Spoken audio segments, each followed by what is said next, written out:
तुमसे भी पूछते हैं। ये तो सही। सर वालेकुम सलाम। वोट दे रहे हैं। जी वोट है इस बार तो हम पीपल पार्टी को दे रहे हैं। अच्छा, उसकी वजह? हाँ पीएस में, क्योंकि पीपल पार्टी हल्के की पार्टी है और वो हमेशा यहाँ इलाके में काम कराती है।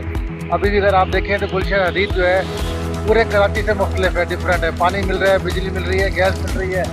अगर आप कंपेरिजन करें तो गुलशन हदीद का इलाका जो है पीपल पार्टी की वजह से काफ़ी हद तक जो है वो अच्छा है, बेहतर है। सही। तो हम तो पहले पीटीआई में थे, तो पीटीआई से छोड़ने की वजह? ये पीटीआई में थे और हम खान साहब की वजह से पीटीआई में थे। खान साहब को जब मौका मिला, खान साहब ने कोशिश पूरी की, लेकिन वो जो तब्दीली थी वो मुकम्मल नहीं हो सकी।